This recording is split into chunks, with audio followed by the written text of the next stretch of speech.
રાજુલા તાલુકાનું એક નાનકડું ગામ હતું અને આ ગામમાં ભૂરાભાઈ અને ભીમાભાઈ નામના બે ખેડૂત રહેતા હતા. બંને ખેડૂતોના ખેતર બાજુમાં હતા અને છેલ્લા 30 વર્ષથી સાથે રહીને ખેતીનું કામ કરતા હતા. બંને ખેડૂતો એકબીજાના ખેતીના ઓજારો વાપરતા હતા. બંને પોતાનો સામાન અને મજૂરોની આપલે કોઈ પણ ખચકાટ વગર કરતા હતા. બંને મિત્રો એકબીજા સાથે એટલા બધા સંપીને રહેતા હતા. છતાં પણ એક દિવસ એક નાની એવી ગેરસમજના કારણે બંને મિત્રો વચ્ચે ઝઘડો થયો અને એ ઝઘડાએ એક મોટું સ્વરૂપ લઈ લીધું. અંતમાં બંને એકબીજાને ન કહેવાના શબ્દો કહી દીધા. એના કારણે ઘણા અઠવાડિયા સુધી બંને મિત્રો વચ્ચે બોલવાનો પણ સંબંધ ન રહ્યો. એક દિવસ સવારે કોઈએ ભૂરાભાઈનો દરવાજો ખખડાવ્યો અને ભૂરાભાઈએ દરવાજો ખોલ્યો. ત્યારે દરવાજા બહાર એણે એક સુથારને પોતાના ઓજારો સાથે ઊભેલો જોયો. દરવાજો ખુલતા જ એ વ્યક્તિ કહેવા લાગ્યો કે મારે થોડા દિવસ માટે કામની જરૂર છે. તમારી પાસે મારા લાયક કોઈ કામ હોય તો મને કામ આપીને મારી મદદ કરો. આ વ્યક્તિની આવી વાત સાંભળીને ભૂરાભાઈએ એવું કહ્યું કે હા ભાઈ, મારી પાસે તારા માટે કામ છે. મારા ખેતરના છેડે આવેલા પાણીના નાળાની પેલી બાજુ મારું ખેતર છે. એ ખેતરમાં મારો પાડો છે.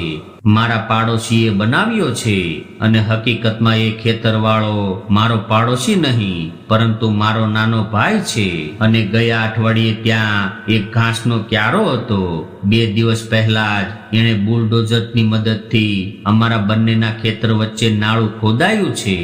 એણે જાણી જોઈને મને હેરાન કરવા માટે આવું કામ કર્યું છે, પરંતુ હું એનાથી 2 ડગલા આગળ છું અને મારી એવી ઈચ્છા છે કે મારા કોઠારમાં પડેલા લાકડાના ઢગલામાંથી તું એક 8 ફૂટની વાડ બનાવી દે, જેનાથી મારે એના ખેતર કે એનું મોઢું ન જોવું પડે.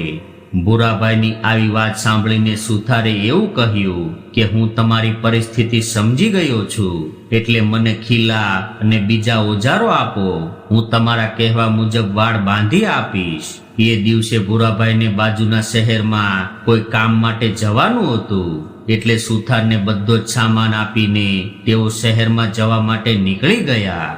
ત્યારબાદ સુથારે માપ લીધું અને કરવતથી લાકડા કાપ્યા અને ખીલા મારીને એણે કામ પૂરું કરવા માટે આખો દિવસ સખત મહેનત કરી. સંધ્યા સમયે જ્યારે ભૂરાભાઈ ઘરે પાછા આવ્યા ત્યારે સુથારનું કામ પૂરું થયું હતું.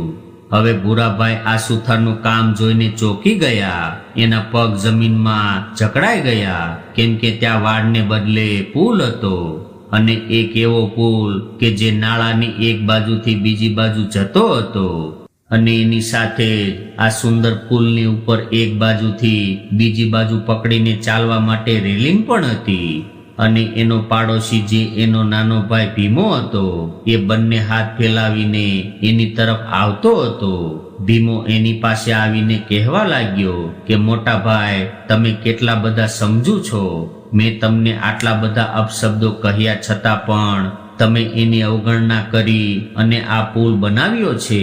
ત્યારબાદ બંને ભાઈઓ પુલના છેડે ઊભા હતા. તેઓ બંને પુલ વચ્ચે આવીને ગળે લાગી ગયા અને બંને એકબીજાનો હાથ પકડી લીધો. અને જ્યારે એ બંને ભાઈઓની નજર પેલા સુથાર પર પડી, જે પોતાના ઓજારોની પેટી ખભા પર ઉચકીને જતો રહ્યો હતો, એટલે ભૂરાભાઈએ એને બૂમ પાડીને ઊભો રાખ્યો અને કહેવા લાગ્યા કે ભાઈ, તું થોડા દિવસ માટે અહીંયા રોકાઈ જા. મારી પાસે તારા માટે હજુ બીજું ઘણું બધું કામ છે.